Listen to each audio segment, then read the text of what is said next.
Thanks for staying with us. Now, nation branding aims to measure, build, and manage the reputation of countries. In the book, Diplomacy in a Globalizing World, Theories and Practices, the author defines nation building as the application of corporate marketing concepts and techniques to country in the interest of enhancing their reputation in international relations. It extends to public and private sector in a nation and helps with nationalism. Now, many nations aim to improve their country's standing as the image and reputation of a nation can dramatically influence its economic vitality. Now, they seek to attract tourism and investment capital, increase exports, attract a talented and creative workforce, and enhance their cultural and political influence in the world. Communication plays a critical role in branding, and today we are asking, what role do communicators, right, play in building a nation's brand? Right, so please let's hear what you have to say. Remember, you can join the conversation. Send us an SMS or WhatsApp to 81-803-4663. You can also tweet at us at WayShowAfrica1 with the hashtag WayShow. So it's quite interesting that because we're in the political season, a lot is happening, and we have communicators amongst us. Yours truly, Essie Godwin, the Lord and Master Communicator. You know, we are communicators amongst us, and you know, whilst we're trying to tackle government, we're trying to talk about other things, there are also some critical skills that we must all understand and know that these also play a critical role in the overall big picture, which is the big vision of the birth of a new Nigeria, right? And the birth of a new Nigeria. Oh yeah, the birth of a new Nigeria. That's the prayer. We go born this Nigeria. We go born by the grace of God. You go come. You know, so but let me hear your thoughts. You know, you're a communicator, right? And you know, so what role do you think your community plays in this brand? You know, there was a time they were shouting, especially Abike Dabrio, rebrand Nigeria, branding Nigeria, and all of that. So what did they do from that rebranding? Now the thing where I don't know my sister, you know, but let me try to give the responsibility to the citizens and say, you in diaspora can help the most about changing people's mindsets about what they think Nigeria is. But it's be the change you want to see. Yeah.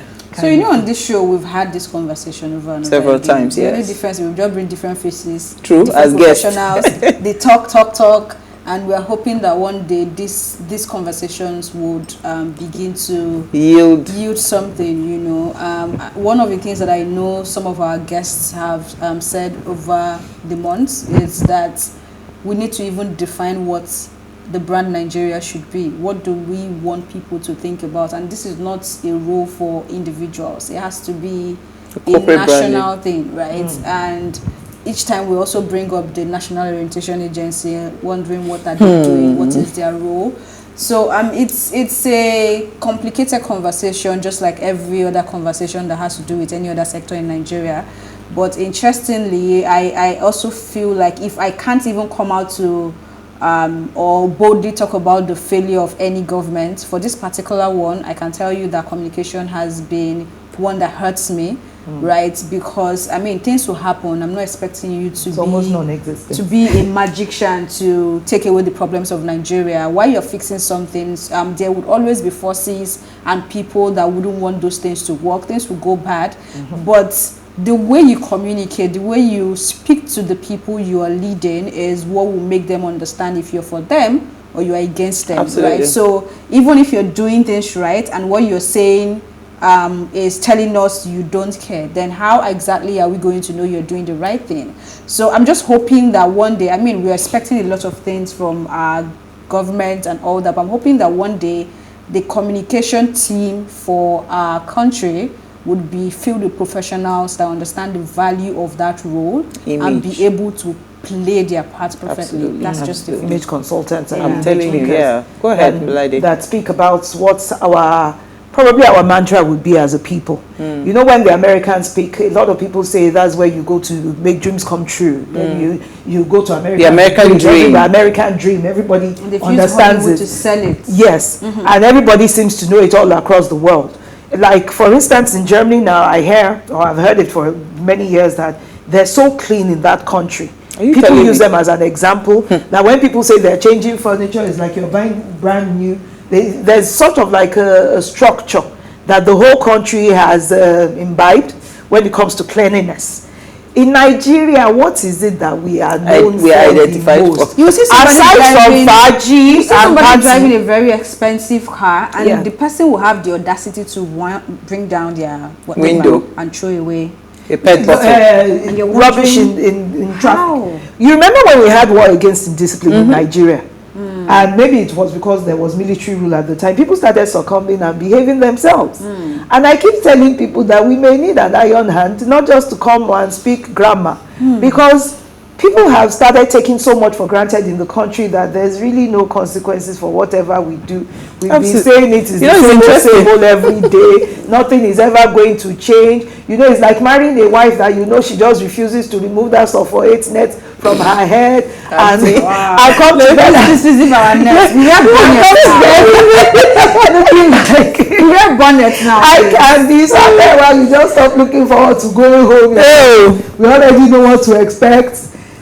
Let me bring in our guest. Yes, it's interesting you talked about Germany. You know, a friend of mine, we went to school, old classmate of mine, went to school, same, so he left for university. But you know how they put it in your mind that, oh, America is the A and the be all. So when he was in Germany schooling, he had already had it at the back of his mind that when he was doing his housemanship, he's a medical doctor, he was going to go to the US, and from there he will relocate. He said, well, when I got there, he couldn't stand it. Culture. He ran back to Germany. And this is someone that had been in Germany. Yeah. So, yeah. Same here. When I got to New York for the first time in my life, I yabbed my uncle. He could not believe it. I said, is this the place? It's so smelly, so dirty. I said, so how come you guys have successfully sold an idea to us that this place is like, if you've not been to New York, because they put their best foot forward. Absolutely. So that's where we need the professionals, like Elsie rightly said, to be in our team for the brand Nigeria. So let me bring in our guest. Adeboyin Jaiyesimi is the co-founder of Comms Avenue, a capacity building and networking platform for communications professionals across Africa and beyond. She is the author of the book From Clueless to Success, a collection of 20 backstories from her journey as a communications professional with over 10 years experience creating and implementing communication strategies. Adeboyin works with organizations and senior executives to strategically leverage the power of communications to achieve organizational objectives. She has successfully executed projects from Bill and Melinda Gates Foundation, African Philanthropy Forum, Fountain of Life Church, the Nigerian Economic Summit Group, Project ARC, Heritage Bank, you know, the list is endless, Women in Business and all of that. So she is also amongst I think the leading ladies, right? Her work rather has been featured in Business Day and all the many papers. And she's joined us live in studio. And Thank you. She's the lioness of the Africa. It's a long read, baby. We don't have that time, but thank you so much for joining us. What are you doing? So, I mean, this is a conversation that you guys, I'm sure every time we talk about it, you just be going, When would Nigeria wake up and just tell us, professionals, come together and let us build this thing? Because you understand the power of impression and what that impression can do to the nation, you know, that brand, what it can do. So tell us, what are we losing as a people, you know, that we're not having this brand at the front line of every of our probably conversations around structures and all of that? What are we losing as a people? Thank you again for having me. I think to answer that question, what we are losing is being in control of our narrative. So we're talking about America, Germany, Dubai. Besides going to Dubai, shopping and all of that, what else do you do in Dubai? But they have a narrative of this country is super luxurious. There's crime. Some people don't believe it, but there is. There are other things. So we've left our narrative for other people, Western media, to tell us who Nigerians are. So that's why we travel and our passport, you don't know what you're going to get at immigration, because if they have a stereotype against Nigerians, then you're going to be delayed for an extra 2 hours. So the power of narrative shaping is so important. Every country, every brand, every individual has a narrative. It's either you're telling your narrative or somebody else is helping you tell it. You know, I like that you said we've left our story for others to tell, but I think beyond that as well, even for those that want to tell any form of story, because story has gone beyond the long words of words string together. Is it 480 characters now on Twitter? Is a story you tell about your country. For those that are willing to tell it, they would rather tell the negative story than tell the positive ones, right? And of course, I'm part of a program now for a group of media people, and this conversation keeps coming up, and they'll tell you the only thing that sells is bad story. That if you don't have bad story, then your media organization would not work, right? So understanding them from that perspective, because I've fought it for a long time, but I don't think I have the energy to fight that anymore. If you say that is what it is, then how do we begin to actually build a better brand for Nigeria if those are supposed to be the communicators, let me put it that way, don't even see the value for being selling the positive stories? I think it's just a mindset reorientation. Bad news sells, but I believe that good news sells even greater. We've all watched good news that brings us joy, excitement, and happiness, and it actually does sell. So the question is, how do we begin to shift people's mind? But the thing is, what is Nigeria's message, like we have all identified? So if you're saying to people, let's tell this story, let's shift this narrative, and narrative is not just about stories, about what is the message, what are we saying to the people? And then in the clusters of the different people, so you have the communications professionals come together. I'll give you an example. So development communications, you know that they get funding from people abroad, and what they typically call the Oxfam child. Oh, they're dying and starving in Africa. That's a very horrible narrative. So you will find that a lot of development communications professionals now are beginning to shift, because people have been advocating that don't show just this side. Yes, we know there is poverty and hunger, but don't make it look like that's all we are, and then just because you want to get more money, a narrative is already shifting. And so you begin to educate the media people, educate the photographers, to tell them, I want you to tell a more positive and compelling story, because you can tell a compelling story that still maintains the dignity even of the people that you are helping. So I believe that if we begin to, it will take time. I'm not even talking like this is going to, no, but if we begin, and we must say this thing, why do you think adverts, they go on and on? You found yourself saying some jingles, did you particularly pay attention to? They are ingrained in my soul. But they are, because you keep hearing them, especially if you go through traffic, you know, the epic Lagos traffic, 2 hours, you will start singing those songs, because you hear it over. Did you say 2 hours? It was hours, baby. It was more. You know what, let's go on a very short break. When we come back from the break, we'll continue the conversation. Stay with us.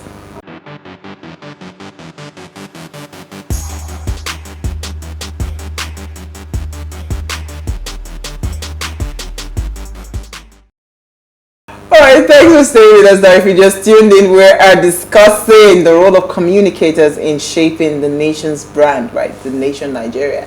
And we have an amazing guest with us, Adeboyin Jaiyesimi. Now, please, let's hear what you have to say. Remember, you can join the conversation. Send us an SMS or WhatsApp to 081-803-4663. You can also tweet at us at WadeShowAfrica1 with the hashtag WadeShow. So it's so interesting, Adeboyin. I mean, I love what you're saying, right? Because, you know, for the longest of time, I kept wondering to myself, why do you want to bring all these Somalian, you now bring flies showing in their nose and all of those things, you know?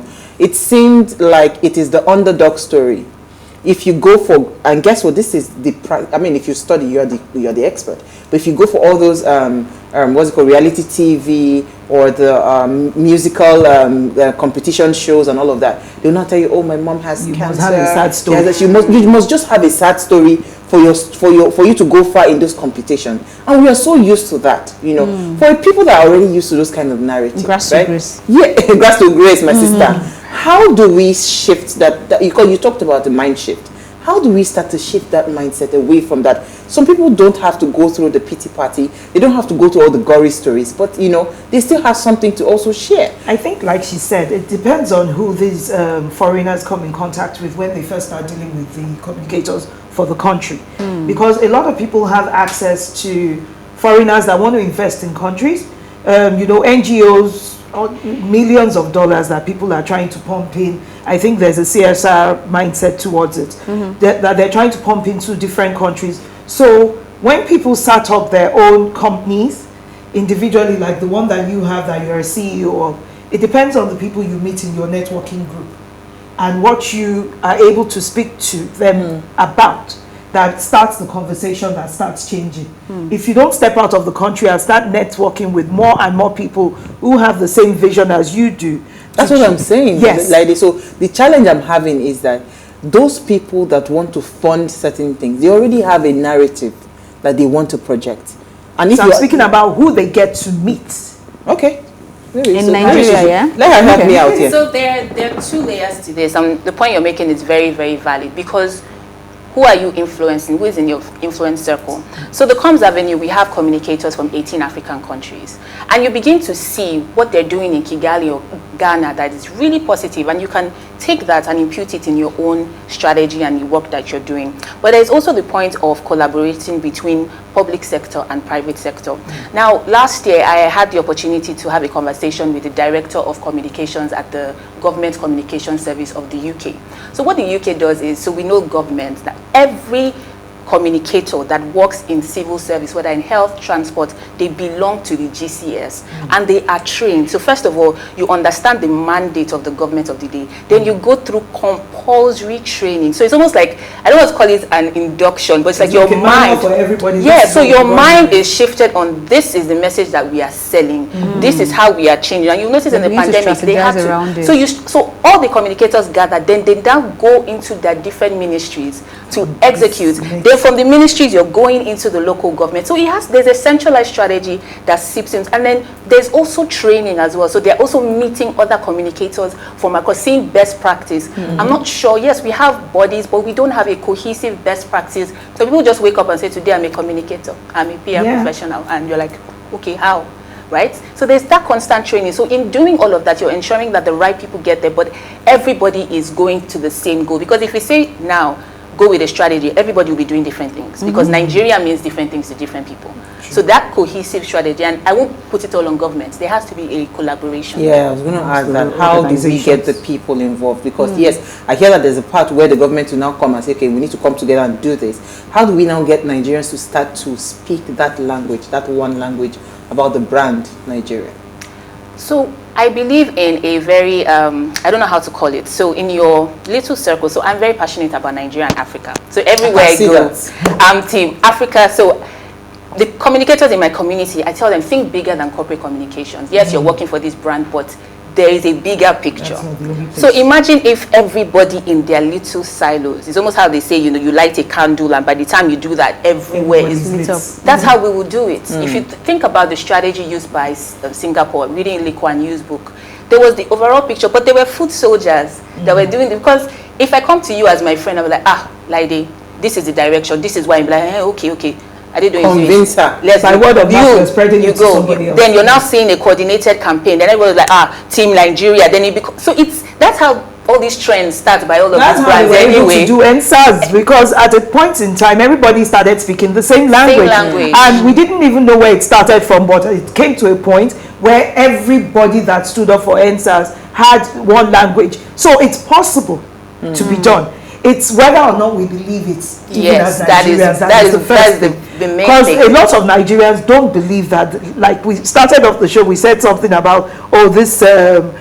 You remember when you said something and she was like, when are we going to give birth to this new Nigeria that we're talking about? So there has to be a paradigm shift amongst us as Nigerians, first of all. And we have to start believing what we say before we can convince other people and start saying it. That, you know how they say, if you say it often enough, you start believing it. Okay, so taking from this paradigm shift you're hoping for now, my next question would be, I mean, it's, forgive me, but it's sort of easier for us to be on this table now, right? To have this conversation, because like I said, I'm going to eat chicken after the show, right? You probably ate before you came on, and things might not necessarily be completely rosy the way you want it, but you have a direction. You, in the midst of the chaos, you sort of know where you're going and how to survive in Nigeria. There are people that this country have broken, whether we agree or not. Like for them, in fact, I think it was yesterday. Yesterday wasn't the first time that thought came to me, but I was thinking about those who sort of post their life, their happiness, their peace, all because they're chasing that visa And for them, until they leave this country, they are not going to be fulfilled. Life is not going to start. We have a lot of people like that, and those are for the ones who can afford it to an extent, but there are people who don't even know how to come out of it. So in having that picture of what Nigeria should look like, I know you like to say that let's forget about the government, right? But sometimes I feel like, or I strongly believe that they have a strong role to play, because leadership is vision, leadership is motivation, leadership is making people understand that they are part of something bigger.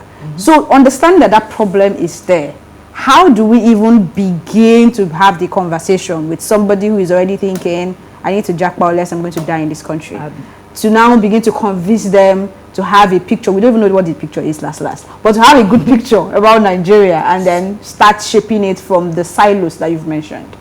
So that's a complex, I mean, it's complex on its own. Like, there are a lot of Nigerians are disillusioned. A lot of Nigerians are going through challenges, real challenges. Every day you walk into the supermarket and you're like, what's happening here? But the thing is, government cannot be absolved from all of this. The idea is not to put the whole thing on them 100%, but to also know that they have to partner with private sector organizations. Now, we need a visionary leader. That one is definitely, because who is a leader? The leader is saying, this is where we're going, this is how we're going, and it carries everybody along. Now, I don't think that the answer would be to convince the people that want to jackpot, because believe it or not, they've made up their minds. But there are still some people, if you hear them talk about Nigeria, there is a fire burning within them. If we spend our attention, so it's almost like brands, you spend the core of your money on your target audience, and then your secondary audience, they see the traction from your primary audience and they flock to it. There are many, many, many people that are passionate about Nigeria. If we bring them together, if we engage them, and the point that you were making when you were speaking, citizen engagement is so critical and has been missing over the years. So you wake up one day and they've come up with this policy and you're thinking, did they not think about the impact? Who did they talk to? Why did they think that this would be a good idea? And then you go on the streets and you see Nigerians stranded. So citizen engagement, even as little as saying we listen, we care, we empathize with you. You know, the light situation, the fuel situation, it would do something. This journey we're saying is a long journey, but it's something that would go. I was going to say, you know how brands tend to have focus groups that they say, oh, this is what we want to do next. That's okay, from a group of, maybe they do surveys and all that. I don't know what would be the equivalent on a national scale. Or even on a... People have done the national conference. Where is the implementation of the national conference? How do we get people to I hope you understand what I'm trying to say. When it comes to branding, they tend to hold focus groups and say, okay, we're trying to introduce this other flavors. For instance, what do you think? Which one should we go with? What would be, in your understanding or your knowledge, that exists already, that already caters to this kind of thinking when it comes to a national branding exercise? So I know that a lot of local governments, they do these things called town halls. Although they use them for different things, but that's a critical insight generating avenue. Because you start from the local governments, you start from the communities, the market women, they come around, they gather. The people that are in agriculture, they come, they gather, they have their cooperatives, for example. We have to break it down into those little ecosystems and then have a champion of Nigeria in those ecosystems that can then begin to spread the word and feed the narrative that we want, and then it begins to trickle. But again, like I said before, it all has to be a cohesive strategy. If not, it will fall apart in the middle. You know, so I was going to say to you that, because we were talking and the time has flown away. If you were to sit now to say that what the Nigerian vision, or because you mentioned visionary leadership, right? If we had a visionary leader, what do you think the right vision for Nigeria should be right now? Do you understand? Where do you even think, as a brand communication specialist, right? Where do you think the best would be the low-hanging fruit to be able to project Nigeria in that positive light that we're trying to birth? For me, I would definitely say the innovation that comes out of this country is unbelievable. And we've heard the stories, not even just within Nigeria, but outside Nigeria, doctors, across.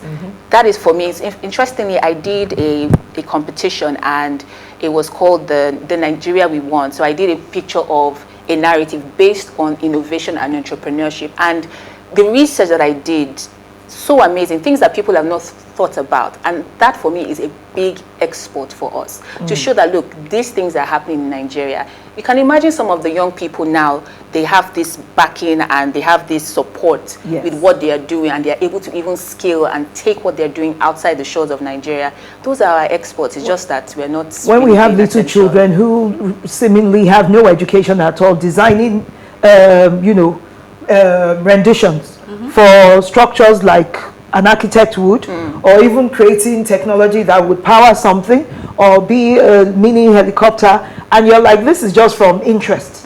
There's no formal education, and then we talk about it. So nowadays, social media, we say something, we amplify it, they donate money, but nobody, like you said, a visionary leader, and then maybe cloned in so many departments of government, will then now start picking them one by one, The same way we have different commissions, and we have different, commissioner for this, commissioner for that, is the same way we should have the leaders that would be like, what have you found in this department where it comes to women affairs? What is it that you think may be promoting Nigerians in a way that we had never seen it before? When they were talking about made in Nigeria, they were talking about, let's wear what we make in Nigeria, buy Nigeria, grow Nigeria. Buy Nigeria, but you are giving your judges and co-cars, and you are giving them cars from abroad. The ones that we assemble in Nigeria, we don't use them. It's not just words. We don't practice what we say we want to do.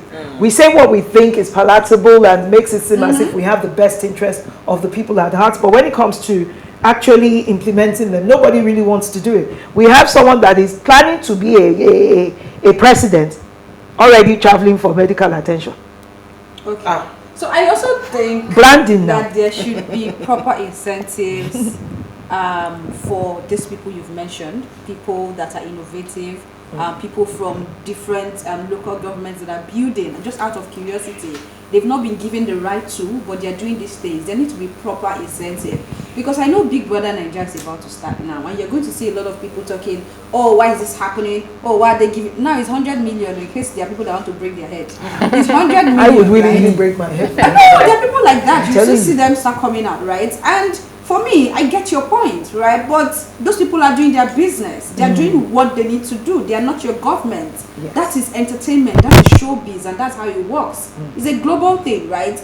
But for those that are not looking to such platforms, those that are looking at their education, because of course the comparison will start now when you say, oh, when I finish in school and I have a first class, and maybe one corporate organization decides to reward me, they probably give you how much? 150,000 naira, and then begin to ask yourself, what's the value, right? So I'm not saying it has to be that huge amount, but we need to also begin to have proper incentives if we're going to look into. I mean, we talked about ASU. We talked about ASU yesterday. The right thing and following the process is the way to go. There is no other way around it. It's interesting because we talked about ASU yesterday, and part of what the lecturers are saying is that most of them are underpaid, right? They're poorly paid, right? So it's the same thing what Elsie is saying. We see that, for the longest of time, I did intellectual games for children, and I know how it is so tough. I had to rest it because sponsorship, they will not sponsor it, they will rather take their money and give it to a Big Brother or a Davido's concert or a Wizkid concert, because we do not even place value. There has to be, that's it. Now, so but again, you have to also strike a balance. Their CSR budget. Yes, it must be balanced. So we must be balanced at that narrative. So if you were to speak now to the brand experts, right, in different organizations, because you want to promote, what would you be telling them to help, hold on, let her finish. No, I wanted to say ask something so she could answer. So what would you say to those brand experts that would also let them also have that at the back of their mind, that they are part of this building this brand? Yeah, go ahead. You know how we have students that have high GPAs at the point of graduation, or even from secondary school, straight A's and everything.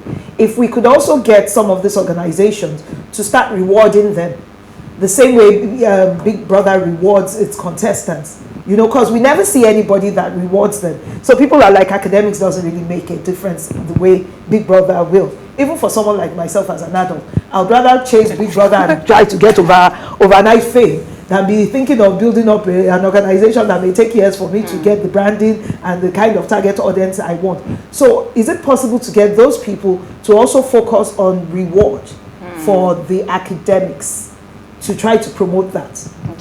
Okay, so I'm going to answer this question first. My charge to communicators and branding experts, honestly, is that you have to just roll up your sleeves, get your hands dirty, and know that you are part of the Rebuilding Nigeria project. You cannot do it outside of that. So your projects, like Elsie had said, you know, do you want to create a campaign that positively shines light on what we're doing as a nation, on the things that are working? Because that's what other nations are doing. They are shining a light on the things that are working. And you hardly hear about the things that are not working, right? But the communicators, and it's about, you have to go into the communities. You can't just do it from your, you know, high tower office, which is why I said you have to put your hands in the dirt and talk to the people in the grassroots, go to the see where the issues are, speak to people. I had the opportunity during COVID to be part of Project ARC, and you would go to the people that went on ground, and they would send pictures, and you see these houses, and you're like, people are living here. So there's that reality, and then you begin to think, in my work as a communicator in this organization, what can I even do to even change this community? Remember, there's a bigger picture, but you break down the bigger picture into the little ones that you can do, because that's how we make impact. And then with regards to the rewarding the academics, I think it's absolutely important. I was a judge on a national essay competition for a brand, and they got the students to write about the use of technology in education, and I was so blown away by the quality of scripts that came from the public sector. Because you think that, private schools, and the public schools, and you're like, well, and they rewarded them with computers, you know, financial rewards. So we need more of those kind of initiatives from organizations like that. I do agree that we've neglected certain parts. We're focusing on entertainment. Entertainment is good. It has its own place. But it's costing at the moment. But now there are more sectors that we need to put up the money. And I think it is the people, those communicators in different organizations that you need to tell your organization. Yes, now. Tell them to use the CSR budget, because they cannot use marketing budget. CSR budget now. But even that CSR budget, LC. Right. Oh, they don't. But let me go to YouTube. Go to what is popular. It's a go girl. TCA to the world. I don't know who that person is. That's one. And someone says, so proud of you, Adeboyin. Your wisdom is unmatched. That's from YouTube. Elsie, you have a comment. The nation's branding should be deliberate and strategic. From the quality whoever becomes the Minister of Communication. Okay, I guess that's from the quality of whoever becomes the Minister of Communication, Education, and Arts and Culture, to the resource persons in charge of our schools' curriculum. There are too many square pegs in round holes. The creative industry is also very important. For example, look at what Hollywood has achieved in such aspects. Yeah, because Hollywood has been the one that has... we had? Yes. Hollywood has been the one that has shaped the American narrative. That everybody thinks that America is... If I don't go there, I will not make it in life. You know? But, Adeboyin, please, you have to promise us you'll come back. The time was so short. I will invite me. I'll be back. I've enjoyed the conversation. Honestly, thank you so much. We've had a fantastic conversation. I've not had a very refreshing conversation in a long while. Thank you so much for joining us. I'm jealous you're saying that. Oh, thank you, Lady. Thank you, Elsie. Now, before we go do and show, you follow us on Instagram. It's at PlusTvAfrica. We are on TikTok now. On TikTok, we are on what's it called? We are everywhere. Snapchat. Just follow us everywhere now. What's up these short TikTok videos? Now, drop a comment. Follow us, follow all our engagements, like, share, invite your families and friends to watch and follow the conversation. Someone says, this conversation is so enlightening. I love the points all the speakers have made. Thank you so much. All right, so if you missed today's quote, here it is again. I love this quote. It says, communication is not about speaking what we think. Communication is about ensuring others hear what we mean. This is so powerful. So, the government should also organize annual creative competitions with really serious prizes as good as BB Nigeria. Okay, government, over to you guys. We'll see you guys tomorrow at 8 p.m. as we bring another great conversation to your screen. Enjoy. Bye.